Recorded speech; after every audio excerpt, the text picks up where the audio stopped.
I'm sure those of you who have sons want them to know that being a strong man includes being kind.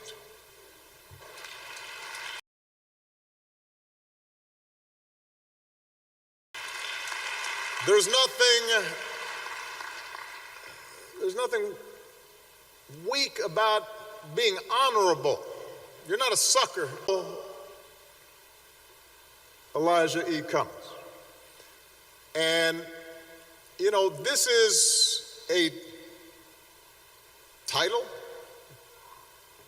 that we confer on all kinds.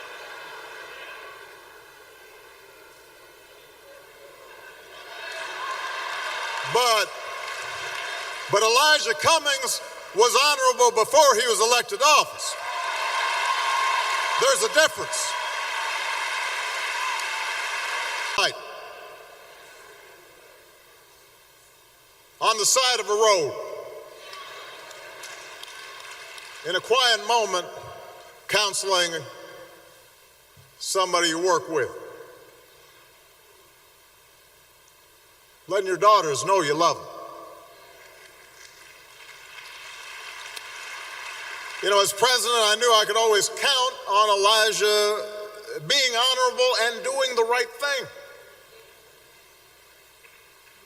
And people have talked about his voice. There is something about his voice that just made you feel better. You know, there's some people, times when the path ahead looked crooked, when obstacles abounded, when I entertained doubts, or I saw those who were in the fight start to waver, when the health care bill was pronounced dead in Congress, I would watch Elijah rally his colleagues. The cost of doing nothing is that our time is too short not to fight for what's good and what is true and what is best in America.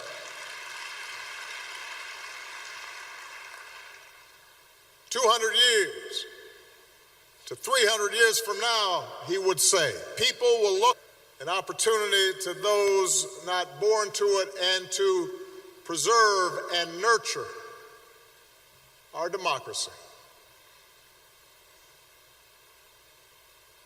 Elijah Cummings was a man of nobleness in that good soil of his.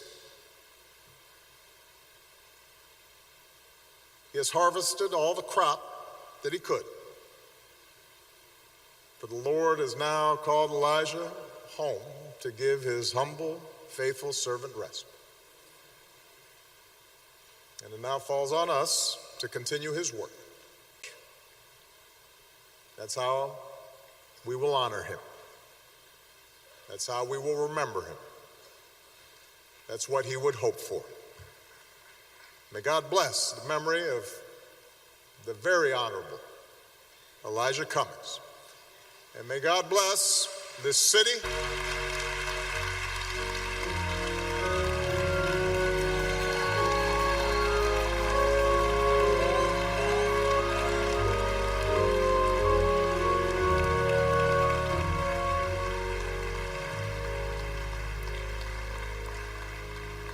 For just about 40 years, Congressman Elijah Cummings was an active member of the new Psalmist Baptist Church. Each and every Sunday morning, his faith was strengthened and enriched through the preaching ministry of Bishop Walter Scott Thomas Sr., whom he now also Baptist Church and the presiding prelate of the Kingdom Association of Covenant Pastors. I ask that as he mounts the pulpit desk, we might stand in honor and reverence to the office he holds as Bishop in the Church of the Lord Jesus Christ.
come to honor one who has meant so much to all of us.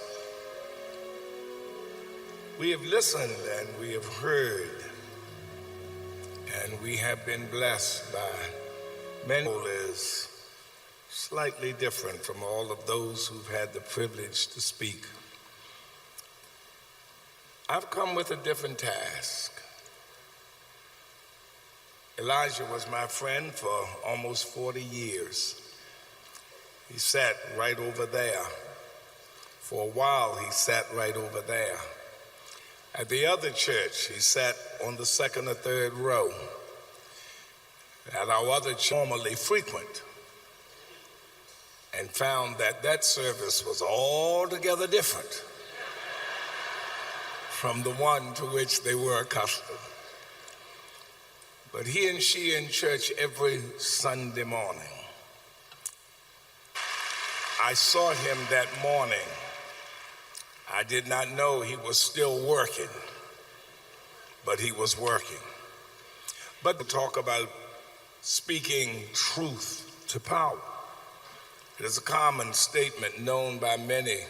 We speak truth to power. The real problem, I didn't get a big amen on that. But his last real act, men and women from every aspect of life, from those who run corporations, those who stand in Hollywood, a place that he came every Sunday morning, because his last act, I believe, Maya, I believe this with all of my heart, is that he wanted you to know why he came to church. Somebody better hear me today. I would have betrayed your children. When I tried to understand all this, it troubled me deeply till I entered into the sanctuary of God. Then I understood. For 37 years, we met about 1982. Perrin Mitchell was then the 7th Congressional District Congressman and was having a banquet downtown, and I had accepted a responsibility I never would normally expect, to do both the invocation and benediction. And I sat with him and we talked the whole while. The speaker was bad and boring. So we chatted all the way through it. I found out that he was from South Baltimore like I was. He was right over the Hanover Street Bridge. I was on the other side, the Ponderosa, the garden spot of American living in common, and traveled on to where we went to school, because in Maryland, in Baltimore, where you went to high school is critical. He informed me that he had gone to this castle on the hill, this place with a black knight, commonly called City College. And I informed him that I had gone to the only high school. We became friends. And little by little, I saw him coming into the church, and then he joined, his partner joined, family joined. And Elijah became a permanent fixture here. For a time, our legal counsel, always my counselor. And we became fast friends. And every Sunday morning, Elijah Cummings is in church.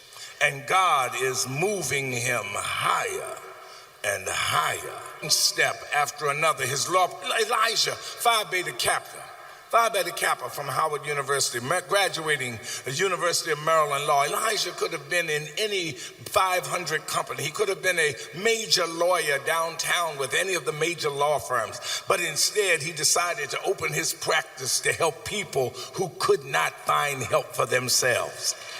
A smart, brilliant attorney, running a shop and and God is elevating him with no political machine behind him whatsoever. None. Elijah, from the time that he ran for his first office till the time that he ran for his last seat in Congress, Elijah Eugene Cummings never had a political machine behind him. Never. And higher. He runs for state delegate, wins that seat. People like Lena K. Lee, Verda Welcome, and others who in their heyday and Juanita Mitchell and Perrin Mitchell had planted a seed in him, and it had begun to grow, and he wanted to step into public. William Jefferson Clinton, president of these United States, to come to his home church and worship. For every year he was in Congress, family. For every year he was in the State House. For every year he was a lawyer. Places in town, but the decision was made by his wife that his service would be one place: the new Psalmist Baptist Church. And he was bringing power to church. Somebody better hear what I'm saying. Elijah has brought power to church. Buses rolling up here. Somebody better hear me. I mean, buses coming from everywhere. We got police. I mean, the only thing we don't have is a couple in the ceiling. They are everywhere. We've got security. We've got Secret Service and public service. We've got everything everywhere.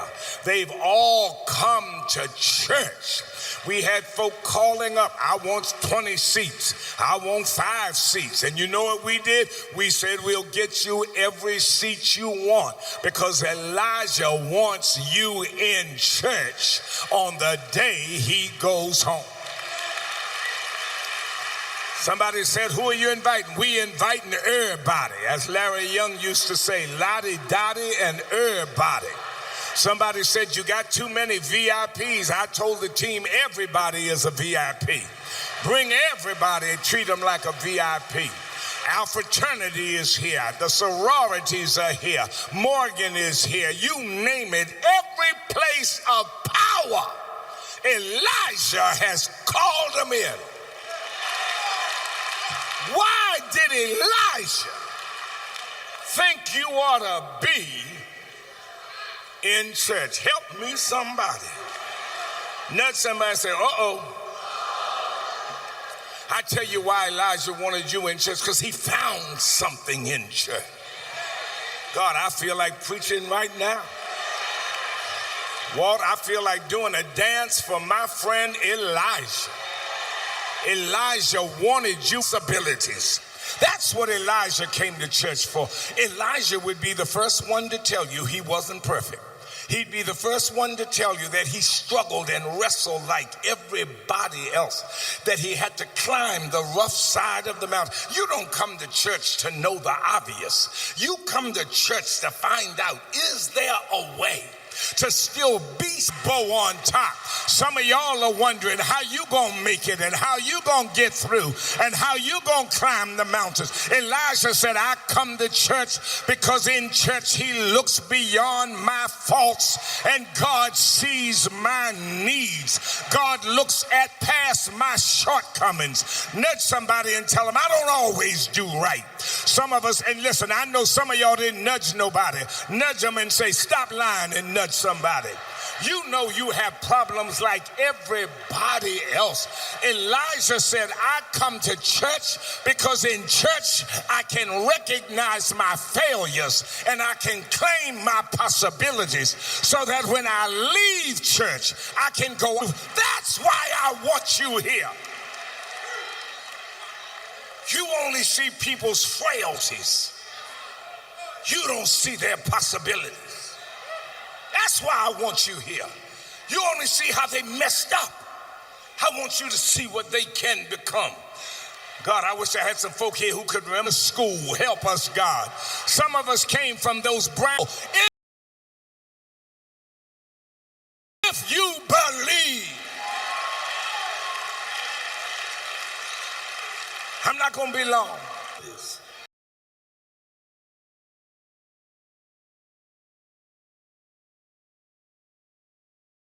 I remember when he ran for office for Congress for the first time. No machine. People he thought would be with him weren't. Hello. With him, and I could hear him crying on the other end. Hear him crying. I said, Elijah, you gonna win this. He said, Doc, how do you know? I said, my daddy said so.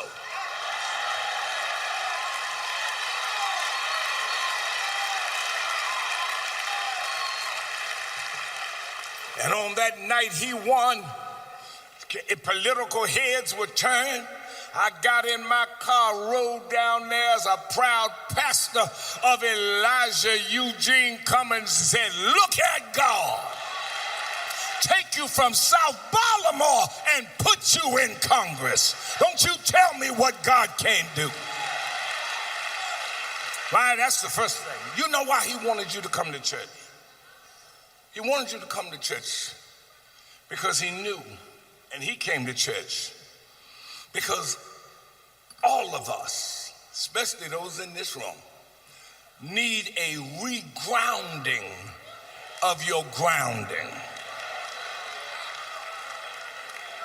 Need a regrounding of your grounding. Some of us have forgotten what we were brought up on. We've forgotten it. When somebody died in my neighborhood, you had a grief buffet. Somebody came in with a ham. Somebody brought greens. And somebody brought a pie. Somebody was around the neighborhood collecting money. Child, I remember when there were only a few cars in the neighborhood. And so everybody would pile into a car like a national almanac, trying to set a new record going to the beach. I remember when we had barbecues in the backyard and when a sprinkler was your swimming pool.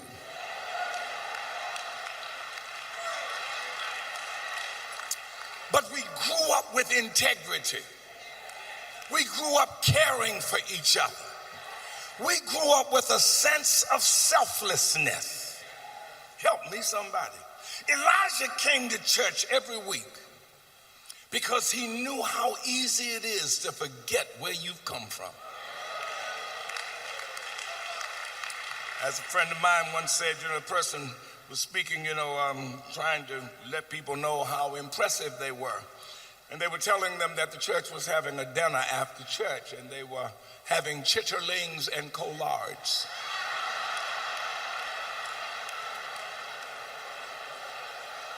Somebody said, what's that? Chitlins and collards. But sometimes we have forgotten where we've come from. And sometimes we have to make sure our nation does not forget the very things that have been planted in our spirit.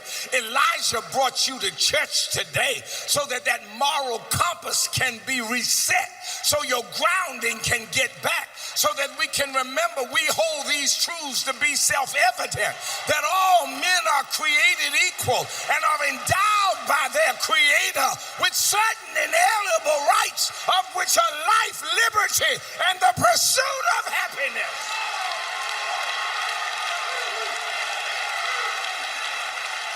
He brought you to church to be regrounded,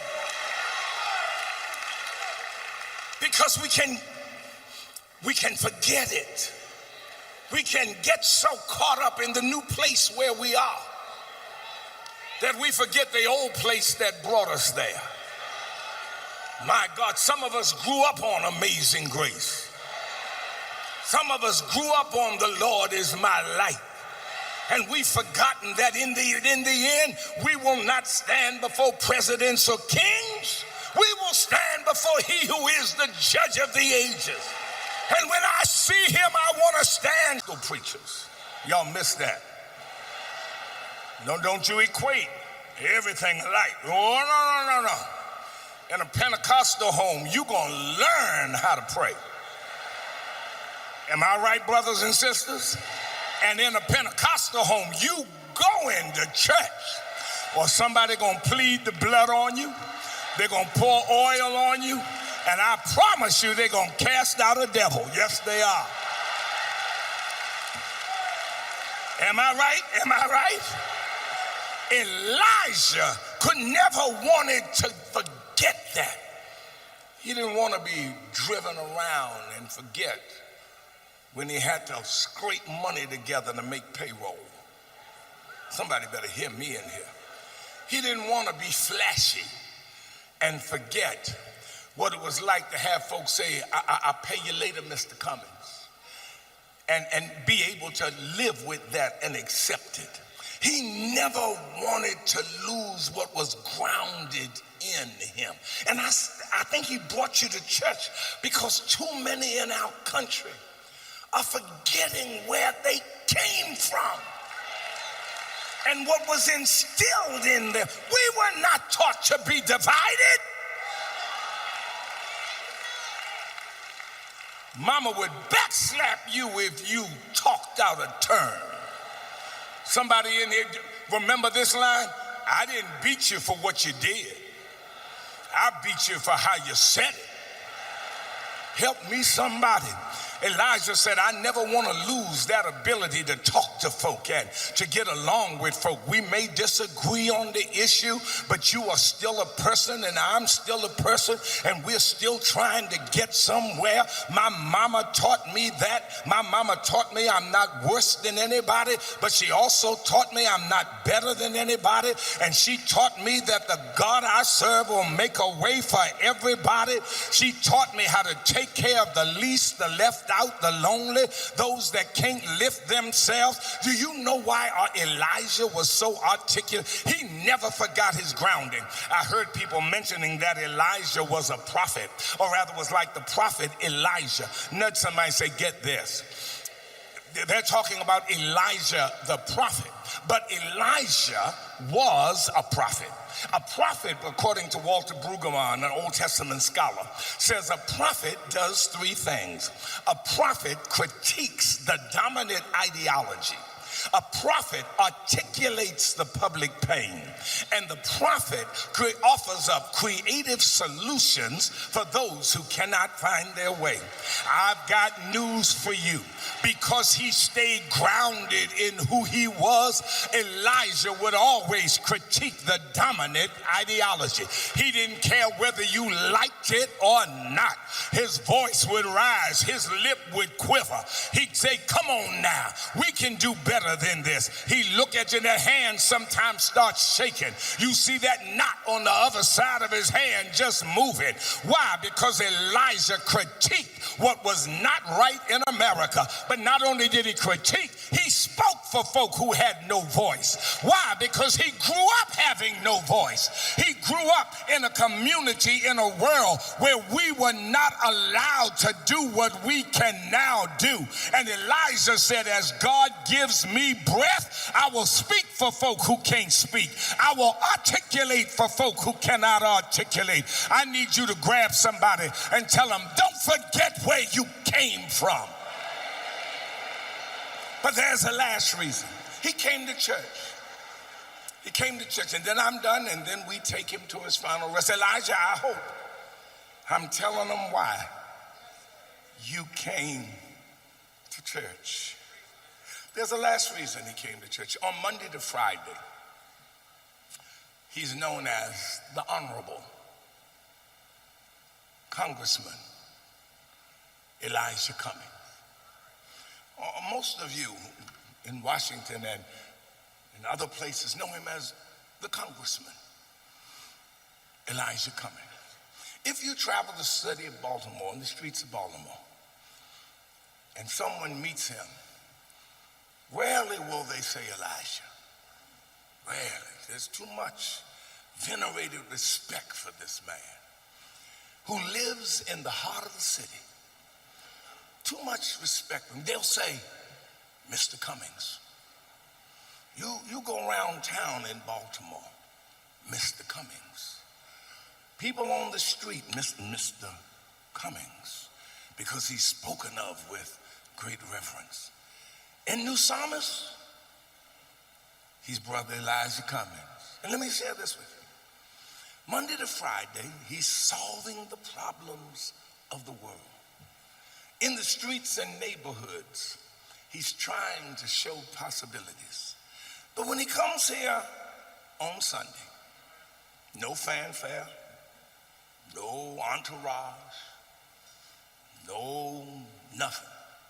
He and Maya just come marching right on down that little side, sit right on down.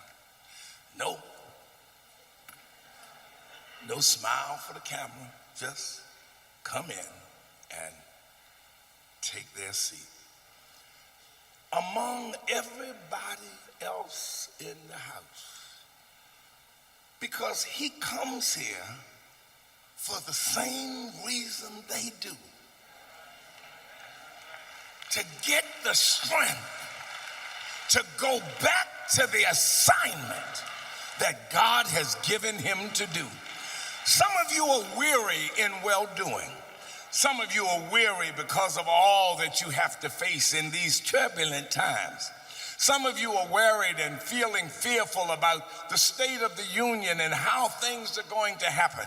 But week after week, Elijah Cummings came to church so that that kind of pessimism could never take rootage in his soul, so that that kind of hopelessness and despair could never be the tenor of his conversation. He came every week because God was telling him, I'll give you the strength to go back and make a difference one more week.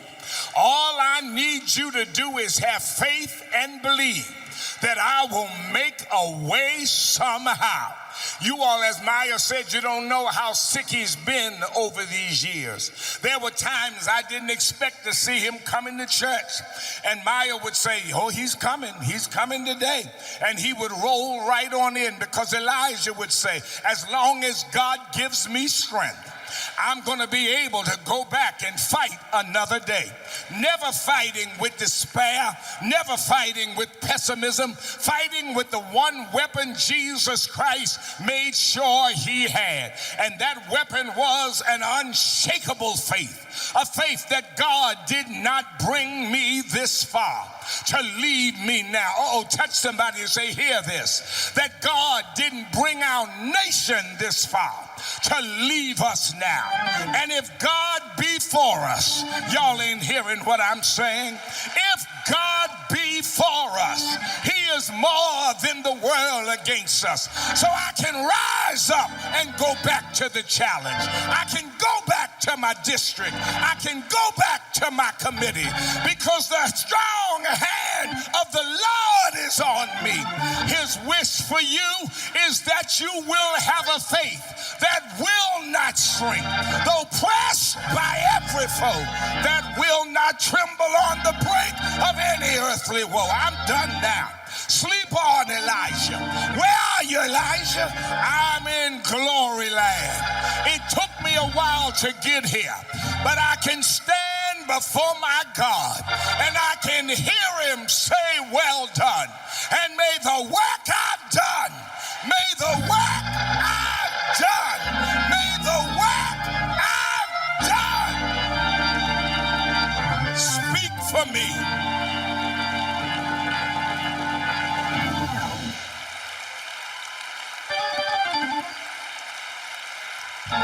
I want us all to stand.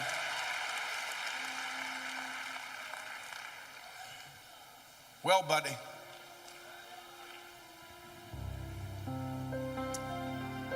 it's the last moments. I need you to hold somebody's hand.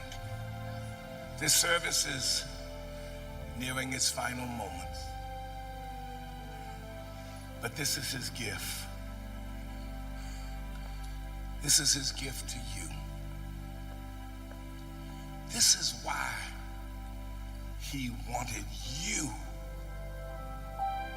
to come to church. Some folk didn't get here today. Some folk didn't make it. Some folks said, nah, but you came. You came. Don't ever forget. And maintain your faith in the rightfulness of God sitting on the throne.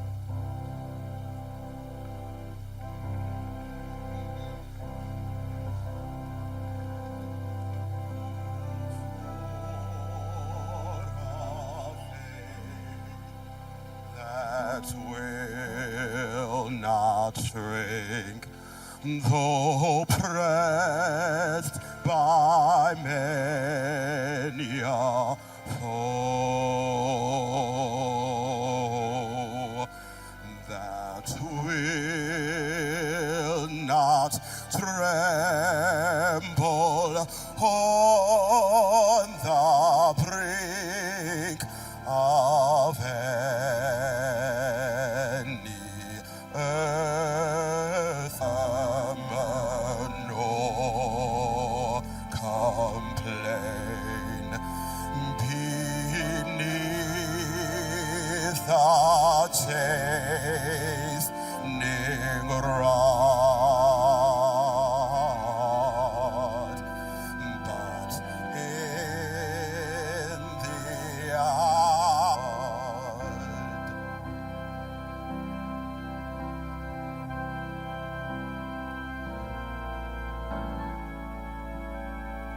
A faith that shines more bright and clear when tempests rage without.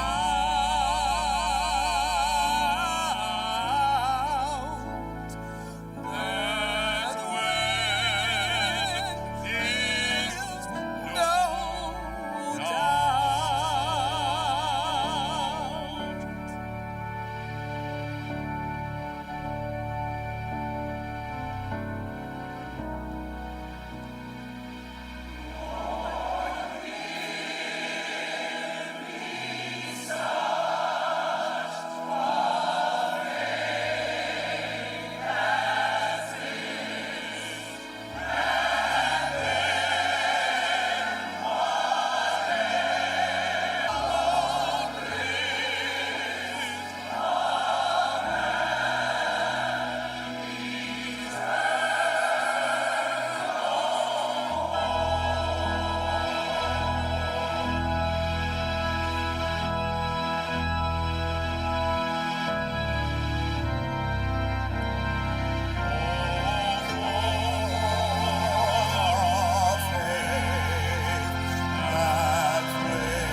Would you bow your heads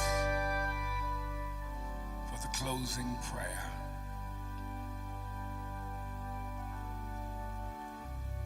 Father, thank you for the little boy in South Baltimore, the teen in City College, the young adult in law, and the seasoned man in Congress.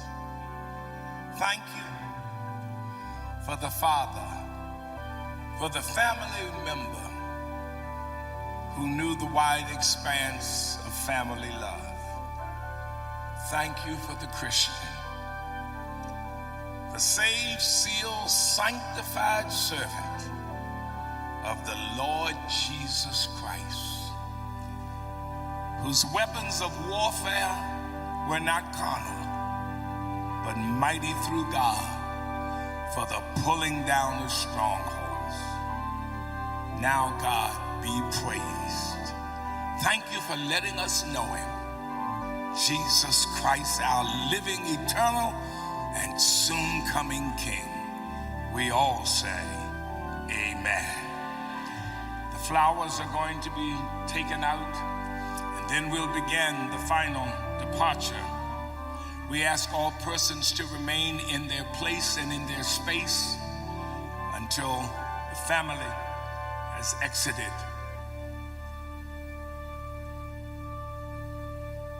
The pallbearers are asked to assemble at the rear of the church.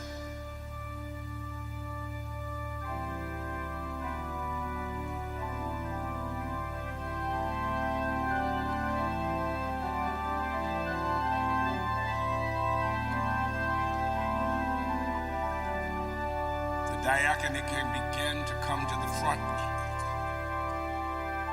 and the new psalmist associates to the front. And we shall depart this place singing the area of Almighty God, this melody.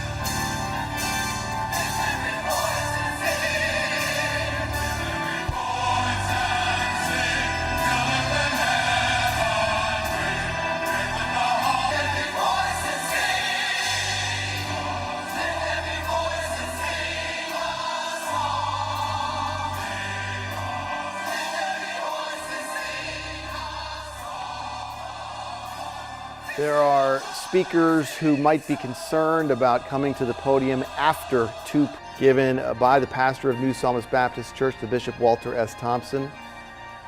The body of Elijah Cummings right there inside the church under a flag-draped coffin. A lot of memorable speeches, and some of them today at the funeral from some of the people who you may not have heard of from much before. His two daughters. Larry Gibson, a man who considered himself a mentor to Elijah Cummings, where they both were at City College. Mr. Gibson had graduated several years before Congressman Cummings was there.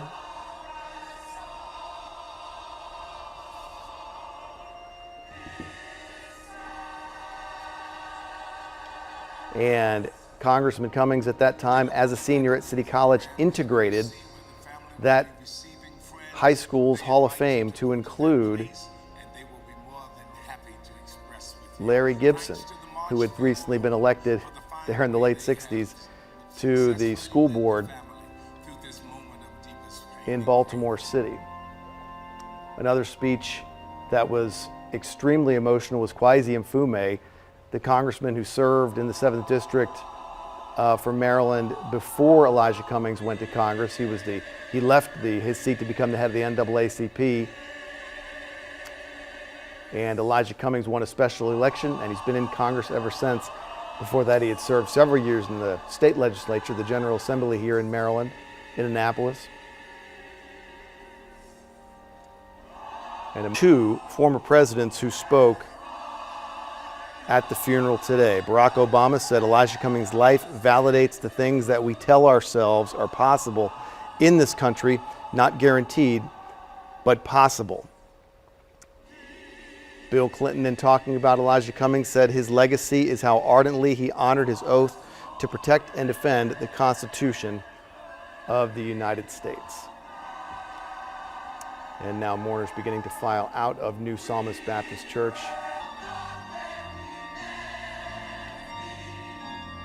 Maryland, one of the bluest states in the country. Most of the state's high-profile Democrats were there. We did see some Republicans at church today, including Governor Hogan, of course, the county executive in Harford County, Barry Glassman, was there.